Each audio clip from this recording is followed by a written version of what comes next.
નમસ્કાર, આપ જોઈ રહ્યા છો વીટીવી ન્યૂઝ ગુજરાતી. હું છું અંકુર રાવલ. સમાચારની શરૂઆત કરીએ. પાટણ જિલ્લામાં ફરી એકવાર ઠાકોર સમાજનું બંધારણ તૂટ્યું છે. સિદ્ધપુરના દશાવાડા ગામે લગ્ન પ્રસંગમાં બંધારણના નિયમોના ધજાગરા ઉડ્યા. દિનેશજી ઠાકોરના દીકરાના લગ્ન પ્રસંગમાં ભવ્ય એન્ટ્રી અને જાહો જલાલી જોવા મળી. તો રાસ ગરબાનું પણ આયોજન કરીને બંધારણ તોડાયું છે. મયંકસિંહ ઠાકોરના લગ્નમાં રાસ ગરબા તેમજ વીઆઈપી એન્ટ્રી રાખવામાં આવી.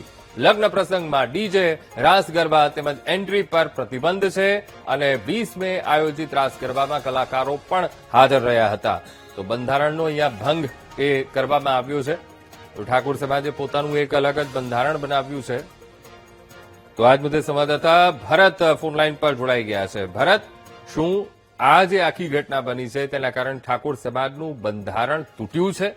ભરત, ચોક્કસ અંકુર, પાટણ જિલ્લાની અંદર જે રીતે ઠાકોર સમાજનું બંધારણ એક બાદ એક તૂટી રહ્યું છે, રાધનપુર હોય, સાંતલપુર હોય કે પછી હારીજની અંદર બંધારણો તૂટ્યા છે, ત્યારે ફરી એક વખત એક બંધારણ આજે તૂટ્યું છે. સિદ્ધપુર તાલુકાના દસાવાડા ગામની અંદર દિનેશજી ઠાકોરના પુત્રના લગ્ન હતા અને આ લગ્નની અંદર જે રીતે ઠાકોર સમાજના બંધારણની અંદર નક્કી કરવામાં આવ્યું છે કે ડીજે તેમજ વીઆઈપી એન્ટ્રી ઉપર પ્રતિબંધ છે, તેમ છતાં દિનેશજી ઠાકોરે પોતાના પુત્ર જે છે મયંકસિંહના લગ્ન હતા અને લગ્નની અંદર પોતે ડીજે રાખવામાં આવ્યું હતું અને સાથે સાથે એક વીઆઈપી એન્ટ્રી પણ રાખવામાં આવી છે. સૌથી મહત્વની બાબત છે કે જે સમગ્ર રાસ ગરબાનું આયોજન કરવામાં આવ્યું હતું એની અંદર કલાકાર પણ જે હતા તે ઠાકોર સમાજમાંથી હતા. એટલે કહી શકાય કે જે રીતે ઠાકોર સમાજના એક બાદ એક બંધારણો તૂટી રહ્યા છે.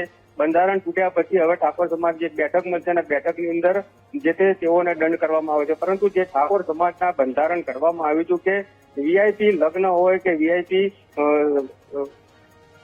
એન્ટ્રી હોય કે રાસ ગરબા હોય, તમામ ઉપર પ્રતિબંધ હોવા છતાં એક બાદ એક જે રીતે ઠાકોર સમાજના બંધારણો તૂટી રહ્યા છે, ત્યારે આ બંધારણ કરવા પાછળનું મુખ્ય હેતુ શું એ સૌથી મહત્વનો સવાલ અહીંયા ઉભો થાય છે. બિલકુલ ભરત, સમગ્ર માહિતી સાથે જોડાવા બદલ આપનો આભાર.